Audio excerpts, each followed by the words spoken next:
Like, this episode about mindset and why my mindset matters wouldn't exist if there was like no way that you could actually undo these beliefs. That'd be crazy. I don't know why I would be talking about it, but you can. Surprise. This is what we're talking about today. We're talking about the fact that you can undo these beliefs, that you can rewire your brain, and that you can change your mindset to be something that serves you better. Yay! I don't know.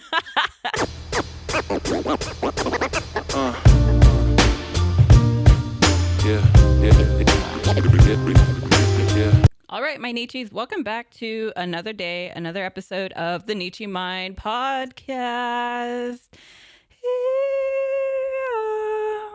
Y'all are lucky that I'm not in the music career. I'm so sorry that this is the way we're starting. Welcome back to the Neechie Mind Podcast. It is your host, the deadliest, the baddest, the bannickest, Brittany. Yep. I am so sorry. I don't know why that's why I landed. That's where I landed in terms of like my opening and my introduction, and I have no idea why. It's not actually. Anyways, yeah, my name's Brittany, but also you know me as the Cree Nomad. So I'm your host for today. I mean, I guess I'm your host for like every day, but specifically for today. Yeah, welcome back to another episode. I am so excited that you're here. Sorry, I feel like I like overstimulated myself before like starting, so I feel a little. And you know what song I was trying to like? I was hyping myself up with too, which is so crazy. Crazy Frog by Axel F. Yeah. So when that frog goes ding ding ding ding ding that meant something to me.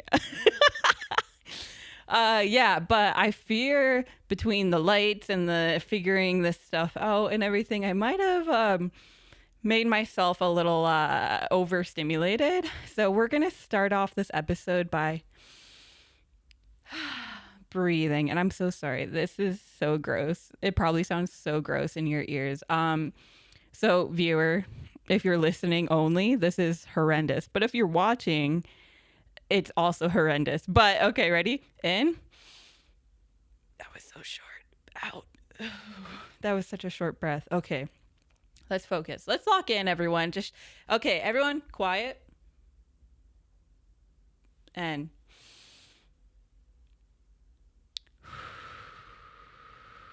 another one in.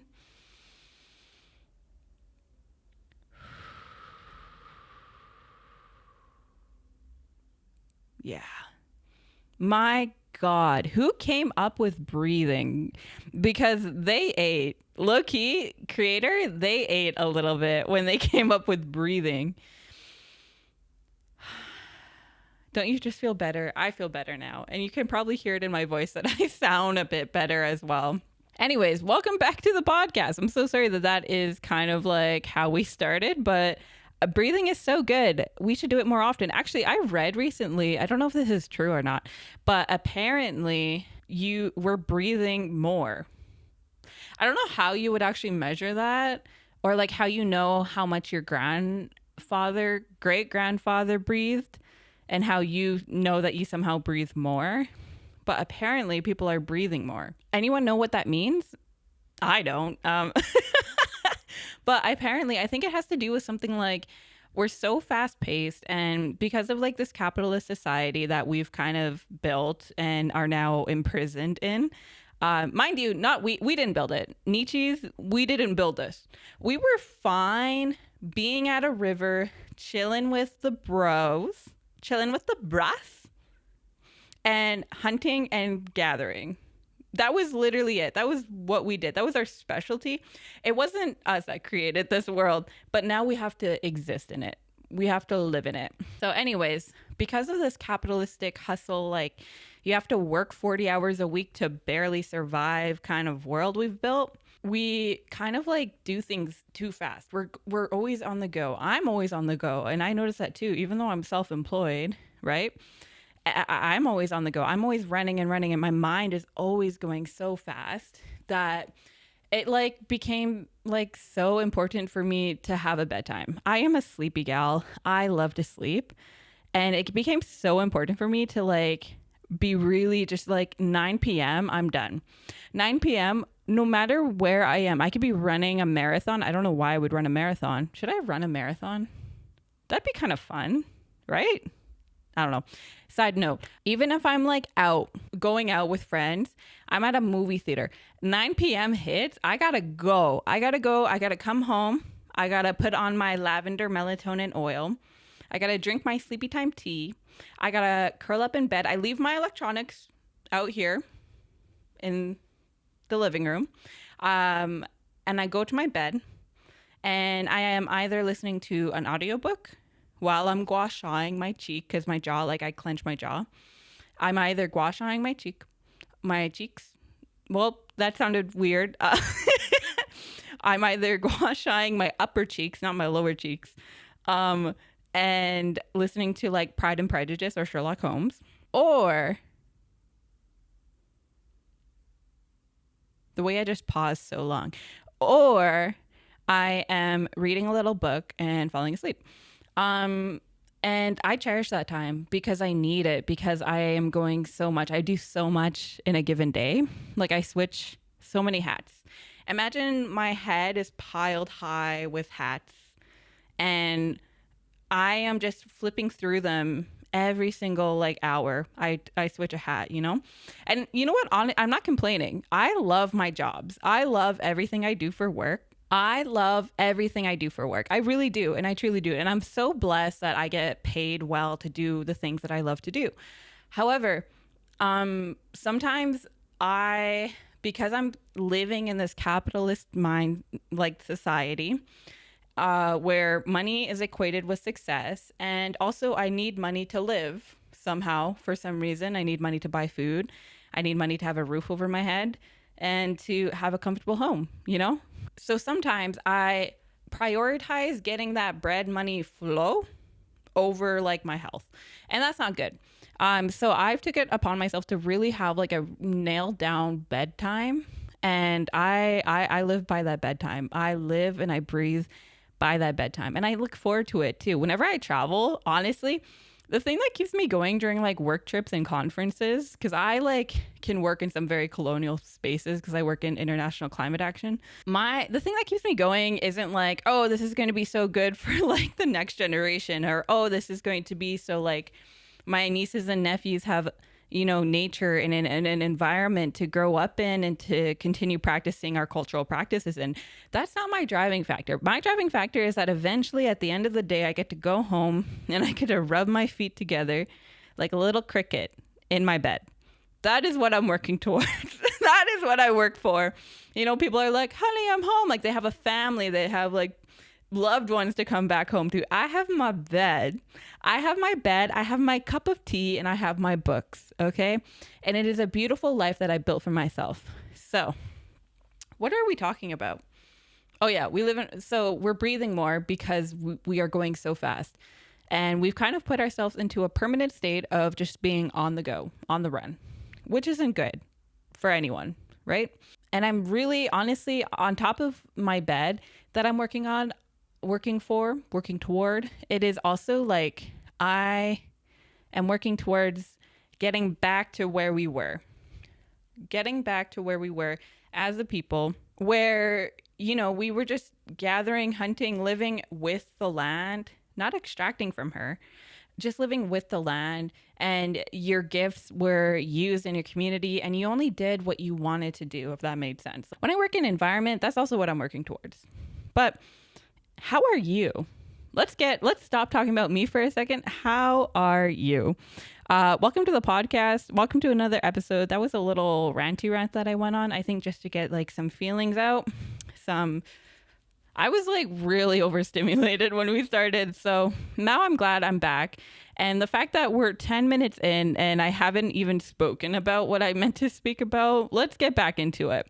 Hi, today we're talking about mindset and why mindset matters. And I like created this massive like document And baby, this is 9 pages long. This thing, 9 pages long. I can talk about mindset all day. Mind you, okay, I say 9 pages to make myself sound impressive. The font is like at like 26. It takes up most of the page. So really, there's not a lot here. But I'm really excited about today's episode because I think mindset is so important. And spoiler alert, the podcast is called the Neechie Mindset Podcast. So what are we as Neechies going to be discussing? Mindset and why mindset matters. If I could drop this mic, I would drop it. All right, let's begin. I was gonna do a little self-introduction with like some fun updates in my life. However, I just went on this massive rant, so let's put a pin in that. Let's talk about mindset. What is mindset? All right. Well, the Google definition. Yes, I'm starting like an essay. I'm only quoting Google once. Don't worry. I'm gonna actually be talking to y'all. Don't worry, cool it, pump the brakes. This isn't school. We're just having a conversation. You. Maybe I won't point at you. You and your favorite auntie. Your favorite bannock shaker. All right. Mindset by Google is defined as the established attitudes held by someone. Well, I definitely typed that out wrong. The actual definition, the established attitudes held by someone. Okay, that's cool. What does that mean? So it's just talking about these established, and this kind of goes into my definition. Let's go into my definition first, and then we'll talk about it more. My definition of mindset is the beliefs through which we see ourselves, others, and the world. Basically, what that is talking about is that your mindset is just the core beliefs that color the lens through which you see the world. So mindset really determines the way you look at the world. So if you have a mindset that is kind of based on the world is terrible, everything only ever happens to you, nothing is your fault, everything bad happens to you, then that will frame the way you see everything that happens. When you stub your toe, suddenly it's because everything bad happens to you. It only happens to you. It's not your fault. That life is just out to get you, and that life has hard punches. And so from something as simple as stubbing your toe to something bigger like getting a parking ticket or breaking up with someone, suddenly these things are framed to be much worse than what they are, if that makes sense. Mindset is a way we view and we react to the world and to things that happen. Mindset determines how you react to life, but it also determines how you behave in life as well. For example, if you have the mindset that you're not good enough and you don't believe in yourself, well, how is that going to shape your life? You're going to see opportunities as not being reachable. You're going to see when good things has happened as just luck. And when things are like handed to you, opportunities are handed to you, doors are opened for you, you're never going to step through them because you don't believe that you're good enough for that thing, or you don't believe in yourself enough to even take the first step towards that thing that you might want. And so a pattern will emerge where you don't take opportunities, where you kind of stay in your comfort zone, or you stay in the circumstances in which you are right now because you don't believe that you're good enough to want anything more or to have anything more than what you have right now. And so then that just leads you into a cycle where, if you don't believe in yourself, then you can't do anything different because you believe that you're going to fail at trying something different. And so your life will always remain the same if you keep not believing in yourself. Every step that we take out in the world is a step of faith, and it requires faith that we know how to take that step, right? But if you go around and you don't believe in yourself, then you're going to be stuck in your apartment. Okay. Does that kind of make sense? So mindset matters because it really shapes how we interact with the world and also how we interact with ourselves and how we look at ourselves. Because if you don't believe in yourself, then you must not think highly of yourself. You must not think highly of your intelligence, of your ability, of your resourcefulness, you know? You must not think highly of yourself if you don't believe in yourself. So mindset controls your actions, and that ultimately controls your life. For example, I had a friend in middle school, and I was kind of like helping her with like her science project.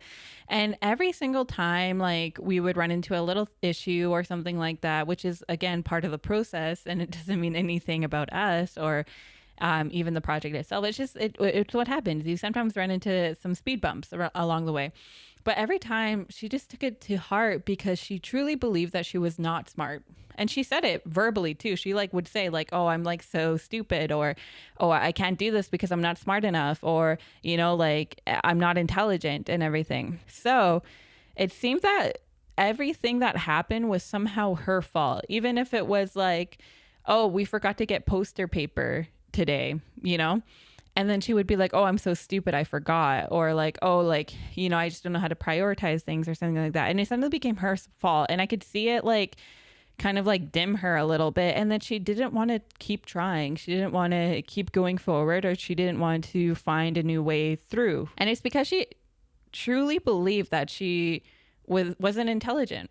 And so when you think about things like this, you're going to see everything that happens, which are just normal parts of life, as like proving your limiting self-belief. So because she thought she was unintelligent, she believed that everything that went wrong was because of her unintelligence.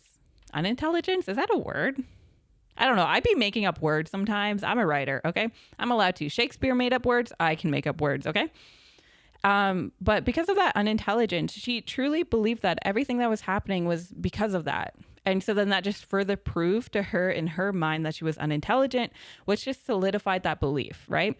And imagine being in school where we value kids based on their marks in standardized Western education, and she goes through school believing that she's not smart, right? That's a terrible way to live.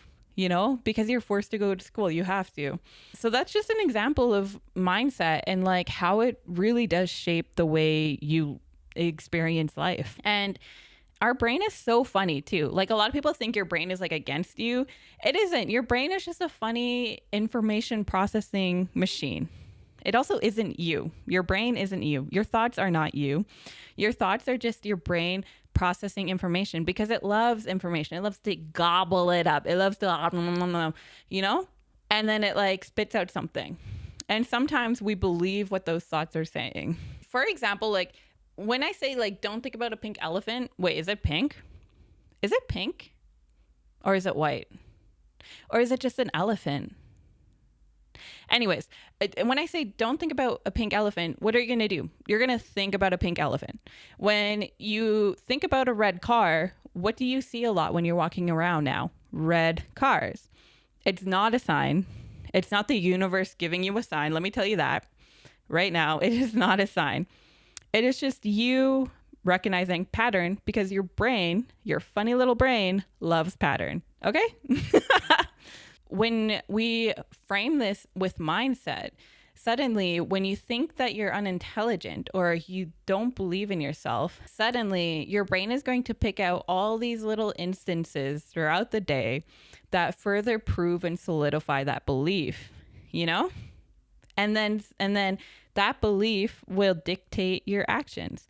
So if you think you're unintelligent, you're not going to pursue opportunities. You're not going to want to go to school anymore.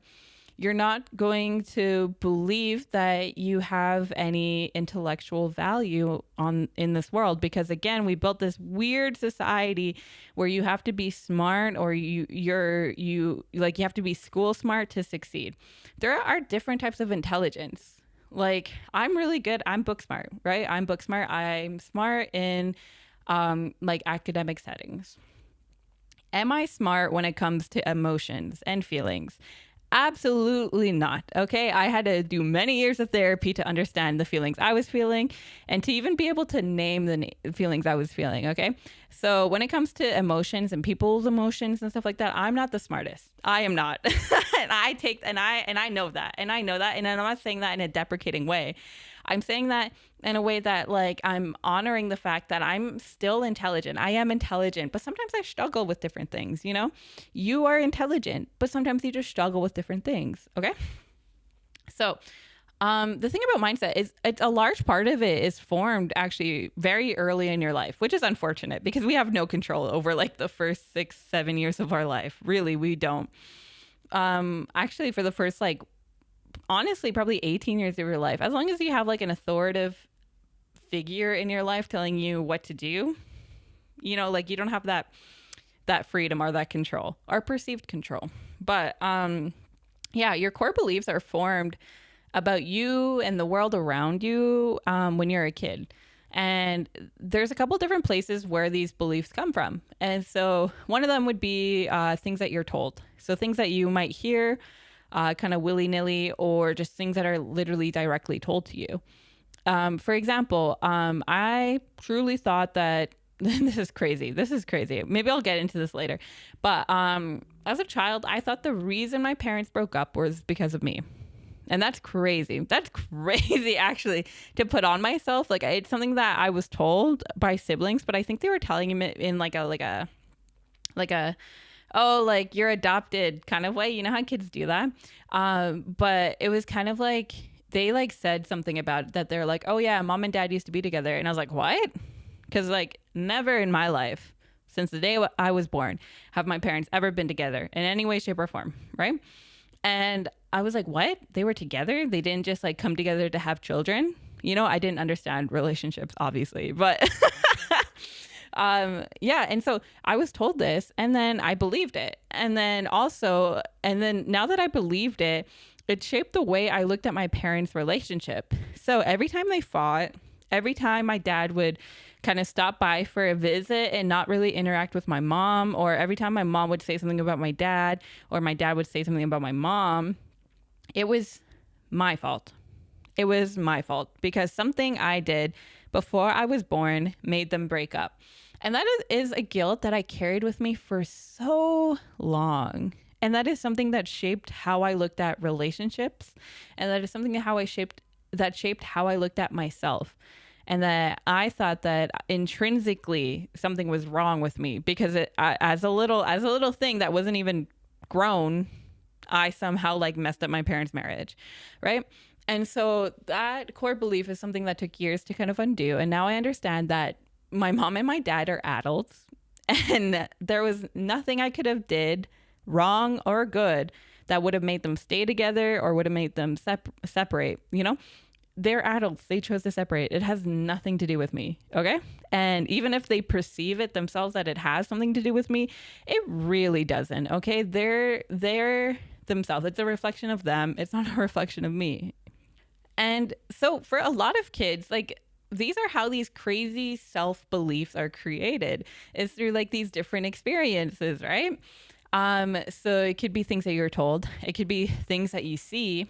And it could also be things that you experience that you kind of internalize. However, of course, like this episode about mindset and why my mindset matters wouldn't exist if there was like no way that you could actually undo these beliefs. That would be crazy. I don't know why I would be talking about it, but you can. Surprise. This is what we're talking about today. We're talking about the fact that you can undo these beliefs, that you can rewire your brain a little bit, and that you can change your mindset to be something that serves you better. Yay! I don't know. I am so happy that that's a thing, because honestly, Brittany from like 10 years ago would not be making a podcast, because I had just had so many like limiting self-beliefs about myself in the world that I wouldn't think that this was possible, you know? But I'm so glad that, you know, like we are in control of our minds, even just a little bit. We are in control of our minds, and we can rewire the way we see things and the way we experience life to be better, to be funner, to be like nicer, you know? And that's not saying like your ignorance is bliss. No, you see the world as it is, and you see life as it is, as just life. You know, it's not good, it's not bad. We only interpret things as good or bad, you know, and that is based on our mindset and our belief system. And so it's so great that we can grow as human beings. Like, think about that. Like, the 8 decades or so, like, of our time here on Earth, if that was spent living the exact same day over and over again because you cannot grow, because you cannot change, like, how boring would that be? How not life would that be? You know, life is all about changing. Change is the only thing set in life. Change is the only constant. And we see the earth change. We see the seasons change, you know, and we don't mourn the leaves every time they fall off the tree. We don't think it's wrong when the world wakes up again in the spring. We don't think the snow is wrong either. I mean, like, sometimes we don't like the snow because it gets very cold here, okay? It gets very cold. But, you know, we never think that what nature is doing in the cycle of its rebirth, and it's changing and it's forever changing, never do we think that it's wrong. Never do we think like, oh, why couldn't nature just stay like this? Or, oh, why couldn't that animal just do this? You know, and stuff like that. We just accept that it changes, you know? So why can't we do that for ourselves? And side note, I'm not talking about climate change because climate change is not natural. Okay, cool. Perfect. But nature in its usual cycles has cycles. It changes, you know, and it's cyclical, but sometimes things just change permanently, you know? Like when the tectonic plates shift, mountains are created, right? And those mountains are not going anywhere for a very long time, okay? But we would never think the earth as not being a beautiful creator, you know, a beautiful artist, honestly, if not for these changes. And every time a change is made, we don't judge the earth. So why do we judge ourselves when we change? You know, why do we judge others when they change? It's beautiful. Life is beautiful, and we get to change, and we get to learn, and we get to grow, and we make mistakes, and that's okay. That's so okay because we're growing and we're learning, and that means we're alive. You know, that means we're living life, that we are blessed to be here, that we are living life. Wow, I'm like getting emotional thinking about this. It's a beautiful thing, okay? So don't be so hard on yourself, you know? You don't have to accept everything that everyone tells you about yourself. You don't have to accept everything that's happened to you. Obviously, accepting is a part of letting go, but you don't have to forever be defined by whatever happened to you or whatever someone told you, you know? And that's what we're going to learn in this episode. Notice how I kind of looped back around. Look at me. Was I good? Wait, did I eat? Okay. Let's dive into my experience with mindset. All right. What are some childhood experiences that shaped my belief system? Okay. Or I guess my mindset. We're talking about mindset. I should frame it as mindset. I was bullied.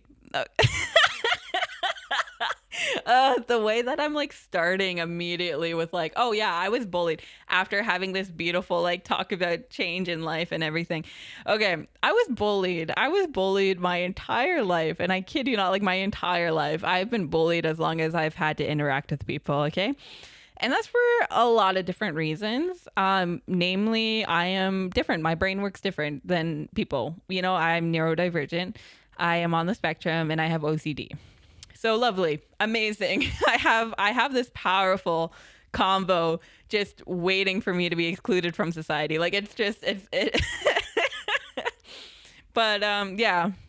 So I was bullied pretty much ever since I started school. And yeah, so I was bullied for probably everything. Honestly, I was bullied for my looks. I was bullied for my thoughts and what I said. I was bullied for my behavior. Yeah, I was bullied by random kids. I was bullied by classmates. I was bullied by friends. I'm using the quote friends. And I was also bullied by my siblings, believe it or not. Yeah, so everywhere I turned, I was bullied. Terrible way to live, honestly, to grow up. So because of that, surprisingly, it kind of messed with my identity. Whoa, shocker.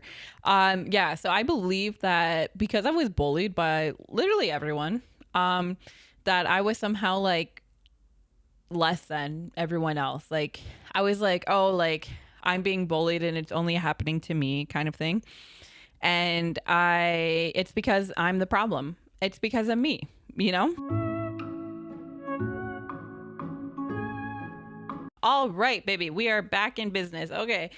I don't know what to do about my camera, but that's a problem for future Brittany. Okay. Welcome back. Okay. So what were we talking about? We're talking about me getting bullied relentlessly as a child by all directions, from all directions. Okay. Uh, perfect. Amazing. I'm so glad that's where we are. Okay. I was bullied by a lot of people. I was bullied in school. I was bullied at home. I was bullied when I went to go hang out with my cousins. I was bullied. Okay. And that kind of made me think that there was something wrong with me. Okay. That made me think that it was my fault and it was because of me. I mean, well, at the end of the day, yeah, it was me, but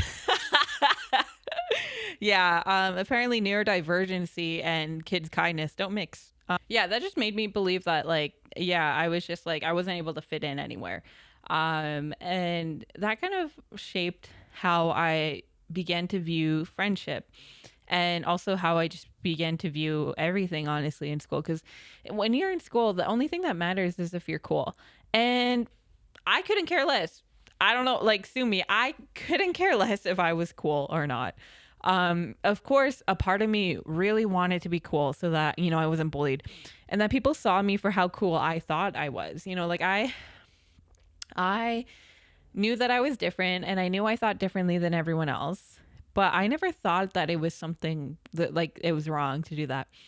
However, when everyone around you is telling you that, like, there's something up with you that needs to be bullied, there's something up that needs to be bullied out. Then you start to believe that there's something in you that is, you know, like, that needs to be bullied out, you know, and stuff. And unfortunately, like, yeah, that's kind of what I thought. Like, I just thought that there was, you know, something wrong with me. Alongside that, and the mind you, this is in my formative years. And when I'm talking about your formative years, I'm talking about like ages like 0 to like 7, you know, that is when, unfortunately, like a lot of these core beliefs are built. And yeah, so in that time, something else that was happening was that my mom we moved around a lot when I was growing up. My mom moved us to East Prairie, and it was like being uprooted from like a life I had in the city, even though I didn't have like a super stable life in the city either, because we moved around in the city as well. But being uprooted from that, where I had like a daycare, I had a class and stuff like that. I had people who knew me, and I had neighbors who I was friends with, you know, and it was being uprooted from that to being placed in the middle of the bush in East Prairie, where I was meeting like my cousins kind of for the first time, but also I was like meeting my siblings for the first time. And that, like, that, I don't know why, but that made me so unsure of my place in my family, because it seemed like, you know, the older girls kind of like had their own thing. They were talking about boys, they were talking about school, they had parties to go to, and they had something that they were doing, right? And then my brother was like helping my dad with ceremony and everything like that, so he kind of had a place too. And then obviously the kids, the babies, are just cute, so they have a place. And I didn't know where that left me, because I felt like I didn't know, and I didn't know my siblings very well. Like, I was meeting them for the first time, and they were meeting me. I was meeting them, but they were meeting me as well. And that kind of like, again, like this whole thing about like, I think about things differently and I'm a bit different. I didn't fit into my family either. I didn't fit in, and I couldn't figure out why. And that caused me to be unsure of what my place was in the family. And that made me unsure of what my place was in the world. Because if I couldn't fit into my family, where could I fit in? I mean, like, there's a lot of reason for that. Like, I'm not like, a big portion of it too was my mom converted to Christianity when I was a child, and I was raised Christian. And I was raised with this belief and this lens that everything in my culture was bad, was immoral, was sinful, and everything. But my dad raised the rest of my siblings very traditional. And so it was like me being planted from one family, like from one family unit to the other family unit. And I was thrust into this world of like very traditional, like culture, beliefs, and everything like that. And I was having to learn them, but all of my siblings knew it already. So I was kind of like a baby deer learning how to walk for the first time. But it was like, I was told to like fear it. I was taught to like say no when you're smudging and stuff, which is so crazy to me. But it's something that just like, you know, like churches did back then, and churches still do today, by the way. I was in the church for a long time. I'm not anymore, but yeah. And so like, not only was I like meeting my siblings for the first time and finding out that I also didn't fit in with them. I was also a brat, by the way. I also would just be like telling my siblings they were wrong. So that was also like, probably why they didn't like, you know, like super take to me. I mean, obviously they love me and they're my siblings and stuff like that, but they like bullied me as well. So amazing. Yeah. So that just that left me very like unsure of like where I fit in. And then that made me think that I didn't fit in anywhere. And so I just chose to believe that. And so even when people pursued friendship with me, like I would reject them before they could reject me. And that left me alone for like all of my school years, honestly. Like I didn't have proper friends until I was an adult. So yay. Like I had friends, like I had people who were friends, but like it wasn't like friends where they knew about me and stuff like that. It was like they knew what I was putting out into the world, if that makes sense. Like the face, the mask I was putting out into the world to be more consumable for people.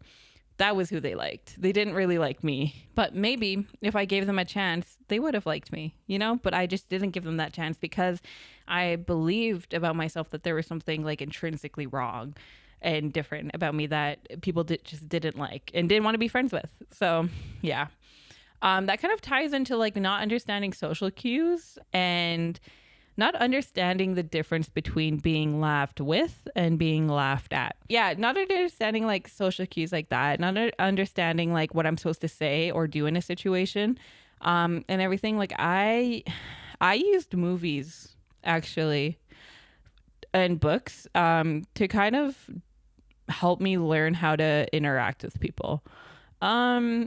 Wow, we're getting into it. Okay. This suddenly is just me talking about my neurodivergency.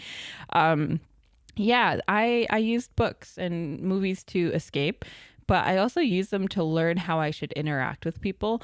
And so sometimes like in some situations, like I literally, this is so embarrassing, I would quote movies because that was the only way I knew how to interact with what was happening to me. Like, so this one time, this kid was making fun of me. I think he was saying something racist, honestly.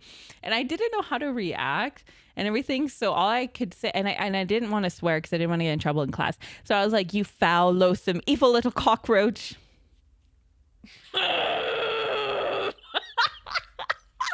No. Yeah. Like I'm burning up right now. That is so embarrassing. He thought I called him something else, and then that got me in trouble regardless, so it didn't even really matter. But I just didn't know what to call someone when they're being mean to me, and I didn't know how to react. But I knew how Hermione reacted in the third movie, Harry Potter movie. So that's what I said, and I've done that so many times. Thank God other kids just didn't know media the way I knew media, you know? They didn't pay attention and memorize everything that everything that happens in movie like I did, you know? They didn't rely on movies to tell them how to interact with other kids, you know? Yeah, but anyways, so growing up like that and doing that, it made me believe that I was unworthy of friendship. And I already touched on this. Like I didn't have friends in school because I thought I was unworthy of friendship because of the bullying, because of like, you know, and being unsure of where I was in my family and stuff like that. Like, I mean, and it's so funny because people are like, "Oh, it's not you, it's like them and stuff." Babe, it was me. It was me. And I've accepted that since. I had to learn how to talk to people, like truly talk to people, not just like regurgitate like movies that I had seen and books I've read, you know, and stuff. And I had to learn how to be okay when people don't accept me and I had to be okay when people do accept me because people do accept me and people do want to be my friends and people do love me, you know, because I'm worthy of that. And again, that is just, again, that rewiring of that belief system. It is so possible. Let me just tell you, it is so possible. You know, talking about beliefs, like sometimes beliefs seem good. So these are kind of like beliefs that you already know are bad, like that I'm not worthy of friendship, that I don't have a place in the world or in my family, or that I'm the reason my parents broke up. You know, these beliefs are like bad. And we know that. We know that. That doesn't change whether or not we believe in it, but we know, like, we know knee-jerk reaction, we know it's bad, okay? But sometimes beliefs sound good, but they're equally bad. So, for example, I talked about this very briefly. I was book smart. I am book smart. I am. But that's like a nice way. Like, that's like a very humble way to say it. I was offered, actually, the school I was in grade 1 wanted to move me up to like grade 4. I think I was in grade 1. And they, like, I had like I had awards, I had all these things and stuff like that. Like, I was like smart and like really good at school. Being young and then being recognized like that, and being told by like my teachers, by the principals, by everyone around me that, you know, like I was like intelligent, that I was like a genius, and all this stuff and everything. And like the teachers would like literally call my mom in to just to talk and to praise me and stuff like that. Like, that's crazy. But being surrounded by that, it made me believe that I was God's gift to creation. And also that everyone around me was an idiot. And so when my mom was like offered, they wanted to move me up to grade 4, my mom said no. And for a long time, I kind of detested that decision, but I kind of see it now and stuff. But she was just worried about my development socially. I mean, the thing is, no matter which way or where, I was not going to socially develop very well. Anyways, but she was like, no, like, I think that would not be great and everything. So she said no. And so I was way above everyone around me in school. And so that, to me, solidified the belief that I was better and I was smarter than everyone else, and that everyone else was like around me were idiots. You know, they were not intelligent. That sounds great. Like, it sounds like, oh my God, then you must like believe in yourself so much, or you know that you're smart, right? And stuff. No, because then that made me condescending. That made me just knee-jerk reaction, I'm better than everyone else. And that's not a way you should go about life, because people are human. You're human. And when you lower people around you like that, you put yourself on a pedestal. And that's dangerous, because it's so hard to live up to our own ideals, honestly. And so that, even though that belief sounds like it would be good to like know that you're smart and to know that you're like this gifted child, it wasn't, because that was, again, like another like layer of like me not accepting friendship and me not accepting others. And so sometimes like these beliefs, like at first glance, they may seem good, but how do they make you behave towards others or towards yourself? I think that should be an indicator, because as Neechies, we're community minded, you know, like we think about community and the way we interact with community first and foremost. And so when you're looking at these beliefs and determining whether they're a good belief or a self-limiting belief or a not a great belief, like look how it causes you, or what it means for the community around you, and what it means for yourself as well in your heart. Amazing. We're so good. So these are kind of like examples of like some childhood beliefs that were formed by the environment I was in. So you've kind of seen how a lot of experiences in my childhood and things I was told and all of these things kind of created these beliefs, which then formed my mindset around myself and my identity and my life, and also the world around me and just life in general. So how do we break out of these like mindsets that aren't good for us, out of these beliefs that are limiting? It's kind of hard to put a finger exactly on like what it was that helped me kind of like realize that I had some semblance of a choice in believing these things. But I think a large portion of it, honestly, was because I read and I watched a lot of movies, and I became like a big bookworm.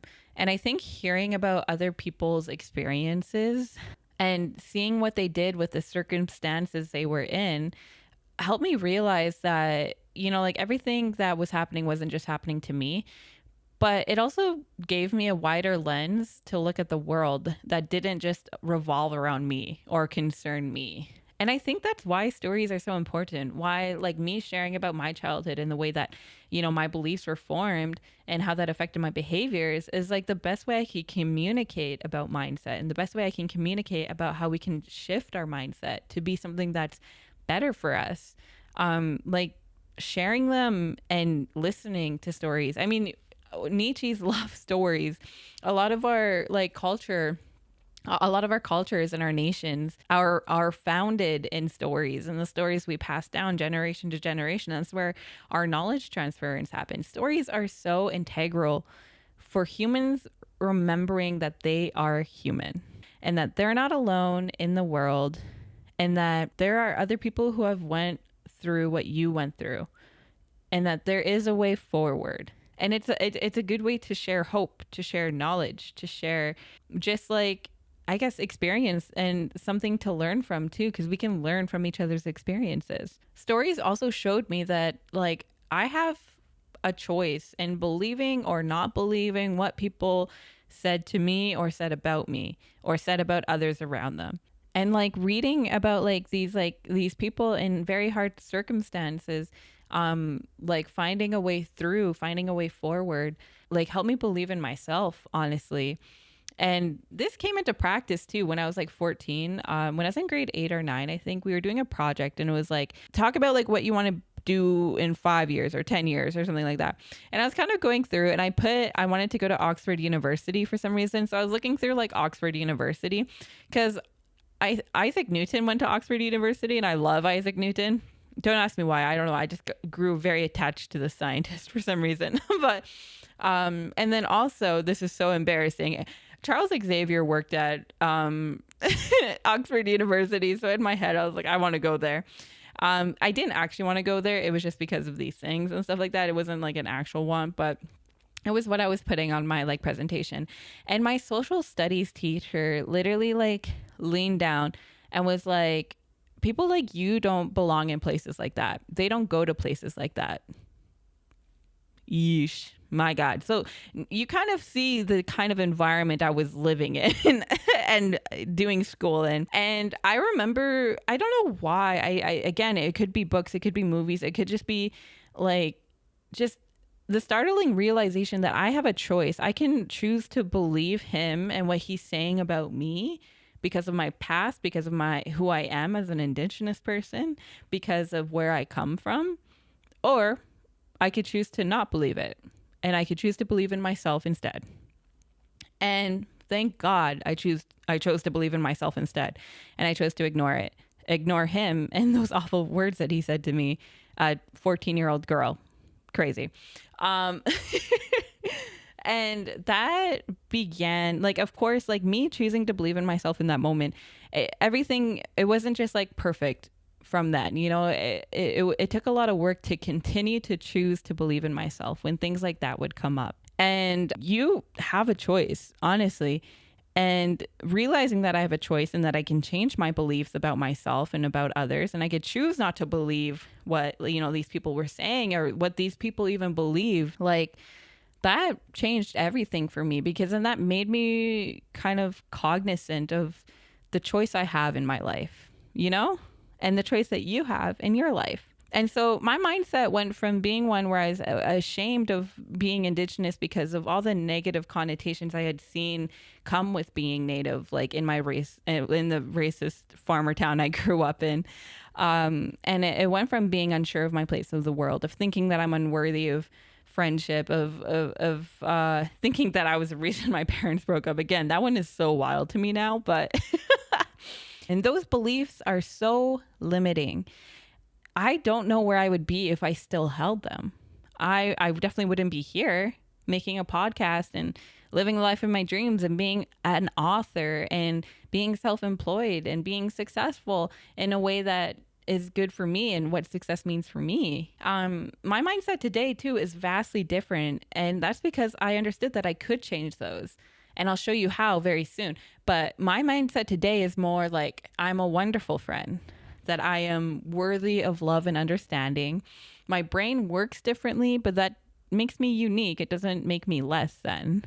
That the better it gets, the better it gets. And that just means that like when things are good, I believe that more good is going to come as well, you know?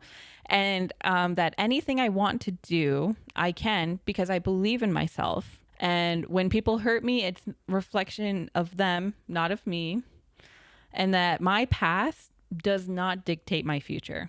And these beliefs have propelled me and allowed me, honestly, to pursue my dreams relentlessly, to believe in myself and to go after what I want, because I understand that this is my life I'm living. And so other people's opinions about what the life I should be leading is doesn't matter because I'm the one living this life. So how can you change your mindset? Well, I'm not saying that like my mindset changed overnight. Obviously, it does take some work, which I'm going to get into right now. But before we get started, just know that like that you can't control a lot of things. And I think it's really important that we let go of this need for control. I said control a lot and stuff like that, but it's not that you can control your circumstances or you can control life or you can control others around you and everything, but you can control how you react to these things, how you view these things, and the lens through which you view them. For example, if you think life is just a never-ending roll of punches, life is going to hurt and be full of punches because you're looking for it. Again, remember your mind loves pattern, and so it's going to seek out things. And so when life just happens to you, you're going to see every little thing as a punch and as a hit, because your brain loves pattern recognition and it wants to solidify the belief that you have. So first thing I want you to do, and you can get out your notebook right now if you want, pause me and come back with a notebook, a little pen. Or you could just save this for later or just think about like you want to do this later. But I really do recommend doing it now that like everything I've said is in your head. I'm in there. I'm in your head. I'm in me as a hacker. So first I want you to figure out what your beliefs actually are. So I want you to write down some beliefs you have about yourself and the world. I want you to be like real too. Like, I don't want you to do this like the, like I want you to be real, and I want you to think about instances where you felt yourself hold yourself back a little bit because of like these beliefs that like showed up. So for example, a common one is that everything always goes wrong for me. That's like one I see a lot. And I think too, it's one that society kind of puts out there as well, because the thing is we also internalize a lot of things we see on social media now, because social media in and of itself is like a beast of information, and we see things and our algorithm, whatever we interact with, our algorithm shows us more of it, and that is like your brain on steroids.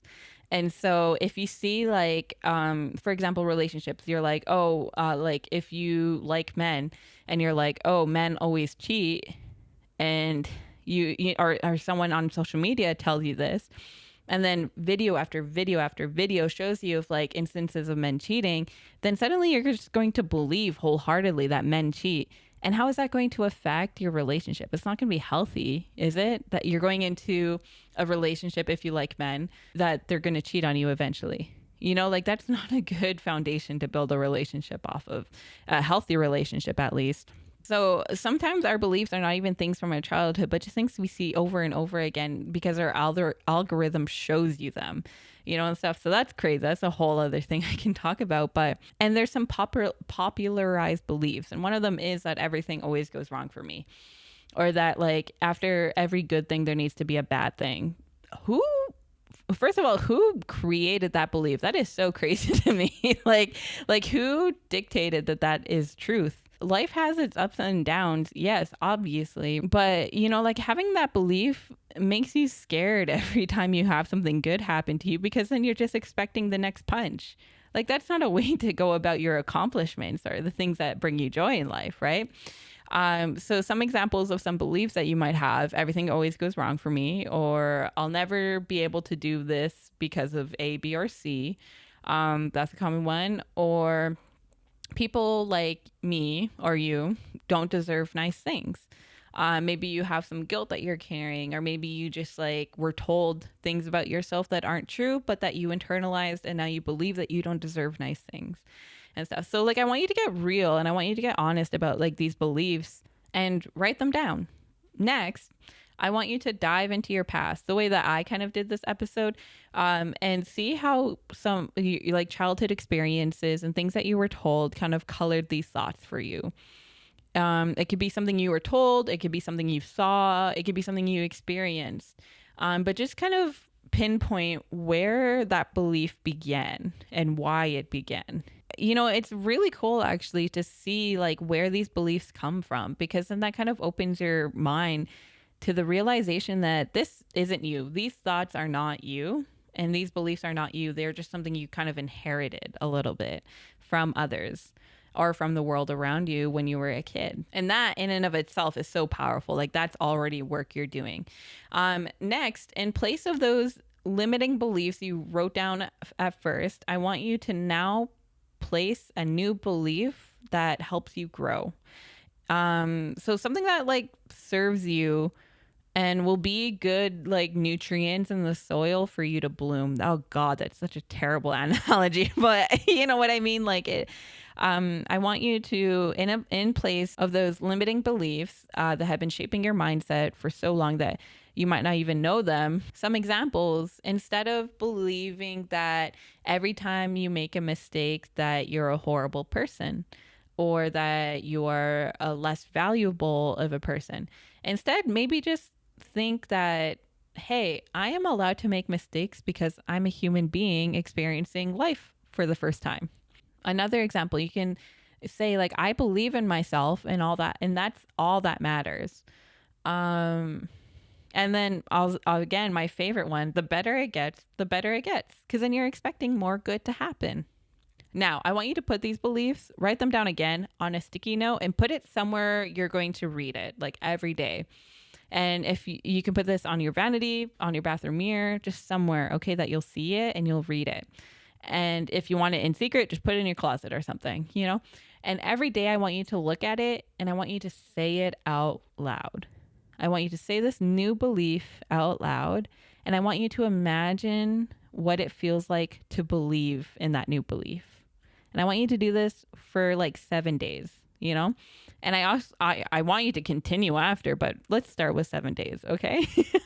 Yeah, try that for 7 days and see how you feel afterwards. Or, you know, it's kind of like, remember what I said about the pink elephant, and that, you know, your mind, if you say don't think about pink elephant, suddenly you're going to think about pink elephant. Or if you think about a red car, suddenly you're going to see red cars all over the place. Well, now that you are saying and believing these new beliefs, that, you know, like everything you put your mind to is possible, that as long as you believe in yourself, you could do whatever you'd like, that the world is not against you, the world is for you, or the universe is not against you, the universe is for you, then you're going to see a lot more instances of things that are going to confirm and solidify that belief, because your brain loves to do that. Your brain loves to see pattern. And so now that you're looking for it, you're going to see it a lot more. And life is going to look and feel a lot more beautiful. And this isn't a magic spell that's going to like sweep the old beliefs under a rug or something like that. Those old beliefs have been in there for years, decades probably. And they're like old ruts in like a road and stuff. I don't know if you've ever, like, I mean, you probably know if you're like native and you grew up like on a reserve or like a settlement, but you know, those gravel roads and stuff. And like, they have like like when you're going up a driveway and it's like muddy and there's like ruts in the road and stuff like that. Those old beliefs are those ruts. They're paths that your brain is kind of used to going down. However, you can try to avoid them when you're going down that driveway and stuff, but sometimes you get pulled into these ruts. And that's not wrong. That's not bad. You didn't fail. It's just that these are old grooves that you sometimes get pulled back into because they're familiar and your brain loves comfort. All you can do is keep moving forward until you're back on steady ground. Okay? Yeah, I want you to like see how it feels to kind of reimagine what life can be like and who you are and everything with these new beliefs. And yeah, this is like the beginning, honestly. Like this entire podcast, we're going to be talking about beliefs, and we're going to be undoing a lot of these preconceived beliefs that society has taught us, that our childhood has taught us and everything, and just rewiring them in a new way that allows us to live life in a good way. And it's a continuous act of learning as well. You don't have to be perfect at it right at the beginning. If you forget to say it a couple of days, then just start again today, So yeah, try that out for size. And honestly, like I find that when I start looking at these like old beliefs and these like limiting beliefs and stuff like that, I keep wanting to find more and to like figure out where they came from, and stuff. And then you kind of just like can rewire your entire brain to be one that serves you, and your mindset to be one that serves you, so that you can see life in a whole new way. So yeah, that's everything I have to talk about today. Just as a reminder, a little homework I gave you, apparently. Number 1, write down some beliefs about yourself and the world. Number 2, dive into the roots of those by looking at childhood experiences. Number 3, see and know and really like think about the fact that these beliefs are not actually yours, so you don't have to believe them. They're just things that were told to you or things that you internalize, but you don't have to believe, you don't have to subscribe to them anymore. Number 4, write down in place of those old beliefs, new beliefs that serve you and that are good for you. And number 5, write down those new beliefs on sticky notes somewhere you can see it and look at it. And I want you to say them out loud, and I want you to imagine what it feels like to actually believe in them. And then in doing that, you're going to start believing in them. And, these can be like mantras that you just say to yourself over and over again. And again, like this is something that like you don't have to be perfect at. I'm going to take this weight off your shoulder right now. You don't have to be perfect at doing this, at rewiring. It takes work. You're getting out of those ruts in that road, and you can't just turn a right and get out of it immediately. Sometimes you just got to push through and push forward until you kind of get onto like level ground. So be easy on yourself. You're human. Okay. And honestly, if you're having a hard time believing in yourself, just know that I believe in you. Okay. If you need someone to believe in you, that's me. I'm your gal. I'm the gal for it. Okay. So thank you for tuning in. I can't wait for next week and then other episodes and more. I really yapped this episode. I'm going to have to figure out a way to not yap as much. I mean, I don't know. Let me know if you like it though. I don't know. Thanks for tuning in. I hope you have a wonderful rest of your week, and let me know, honestly, like DM me, message me, comment down below if you put these into practice, or like when what your thoughts are on it too, and if you've seen anything different. But thank you so much for tuning in. As we say in Cree, asamina koapintin, which means that if everything goes well, we shall see each other again. All right. Ciao.